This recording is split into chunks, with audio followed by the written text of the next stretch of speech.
Agriculture, don d'engrais NPK de la Chine. La Chine accompagne Madagascar dans le développement de l'agriculture et dans la lutte contre l'insécurité alimentaire. Elle participe ainsi à la mise en œuvre du projet de distribution d'engrais. L'acte de remise et de réception du projet de don en devise destiné à l'approvisionnement d'engrais chimiques à Madagascar a été signé aujourd'hui au palais d'État d'Iavlour par l'ambassadeur de la Chine, son Excellence M. Xi Jinping, et la ministre des Affaires étrangères, Arasat Rafaravaftafk, en présence du président de la République Indra Duel. Cette nouvelle initiative chinoise entre dans le cadre des actions de 100 jours du gouvernement malgache et de la mise en œuvre du programme d'émergence de Madagascar. Ce petit geste, nous voudrons exprimer notre soutien à l'initiative pour l'émergence de Madagascar lancée par Monsieur le Président de la République et aussi pour soutenir les actions du 100 jours. 我们希望通过这个协会的这个援助支持这个进一步降低农民的这个生产成本，进一步提高农产品的这个产量，这个为马达加斯加实现粮食自给，重回印度洋粮仓这样一个美称做一些微薄的贡献。 Par ce tour en devise, nous espérons pouvoir réduire les coûts de production pour les agriculteurs et faire augmenter la production agricole pour atteindre l'autosuffisance alimentaire.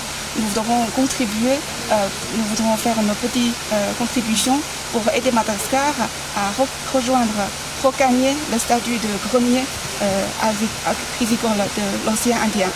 Le président de la République Indra Duel a souligné l'augmentation des rendements de notre secteur rizicole qui devrait passer de 2 ou 3 tonnes à 5 ou 6 tonnes à l'hectare. Le plus urgent, selon lui, est de venir en aide à la population du Nord à se relever après le passage du cyclone Gamané qui a ravagé plus de 60 000 hectares de rizières. Et c'est ce qui est le plus urgent actuellement, je le rappelle, que le triste bilan du cyclone Gamané dans le nord de l'île a ravagé plus de 60 000 hectares qui ont ravagé et inondé les terrains rizicoles. Donc plusieurs familles aujourd'hui, ils n'ont plus rien de quoi manger et de quoi pour vivre. Donc, Monsieur l'ambassadeur, grâce à cette généreuse donation, je tiens à remercier son Excellence, Monsieur l'ambassadeur. Afin de sauver la production de l'année, nous allons donc pouvoir octroyer gratuitement de l'engrais aux agriculteurs sinistrés dans les régions de Diana, de Sava, d'Ambatossou et à Nalandrouf. Sachant que pour sauver leur production, ils ont besoin un minimum de 30 kg par hectare. Et actuellement, je tiens à signaler que les paysans malagasy pourtant utilisent que 10 kg par hectare, faute de moyens et faute de disponibilité d'engrais également. Donc, monsieur le directeur général du BNGRC, nous allons mettre tout en œuvre dès la semaine prochaine pour pouvoir venir au chevet de ces sinistrés pour distribuer ces engrais provenant du gouvernement chinois. Ambassade de Madagascar en France, une plateforme en ligne pour les demandes de passeports. L'ambassade de Madagascar en France vient de lancer la plateforme de demande de rendez-vous en ligne pour la confection de passeports. Ainsi, les membres de la diaspora malgache de France ou même d'Europe ne sont plus obligés de se déplacer pour déposer leur dossier de demande d'acquisition ou de renouvellement de passeport. La ministre des Affaires étrangères, Rafaravaftafk Arasat, assure que le passeport sera délivré en 1 mois si le dossier soumis est complet. L'objectif de cette initiative étant de réduire le délai de délivrance des passeports de 6 à 1 mois. Pour l'instant, seule l'ambassade de Madagascar en France dispose d'un service d'enrôlement électronique des données des usagers dédié au traitement des demandes de passeport. Le ministère des Affaires étrangères envisage d'élargir ce dispositif à d'autres pays. Lutte contre les maladies animales transfrontalières, mise en place d'un centre d'urgence.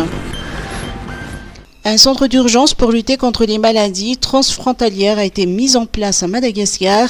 En effet, le pays fait face à des défis uniques en matière de santé animale et publique. 95% des maladies qui affectent l'homme proviennent de maladies animales. Hier, le ministre de l'Agriculture et de l'Élevage, Susela Ratuyardzon, a indiqué que les maladies zoonotiques constituent une menace constante pour la population, les animaux et l'environnement, d'où l'importance des 2 jours d'atelier qui s'est déroulé à Mbuduvune.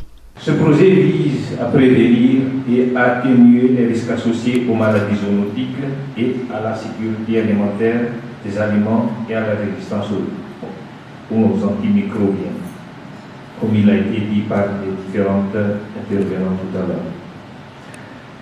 Je tiens à exprimer ma sincère gratitude envers nos partenaires, notamment l'Agence des États-Unis pour le développement international, c'est-à-dire l'USAID, et la FAO, et puis tous les ministères et institutions impliqués. Votre engagement et votre soutien, tant financier que technique, sont essentiels pour la réussite de cette entreprise remarquable pour la santé publique et la préservation de la biodiversité de Madagascar. Mesdames et messieurs, Madagascar fait face à des défis uniques en matière de santé animale et publique. Les maladies zoonotiques constituent une menace constante pour notre population, nos animaux et notre environnement, exacerbé par les pressions exercées par les changements climatiques et la déforestation. Selon le représentant de la FAO à Madagascar, le renforcement des capacités et la collaboration sont essentiels pour faire face aux défis sanitaires et pour assurer un avenir plus sûr pour tous.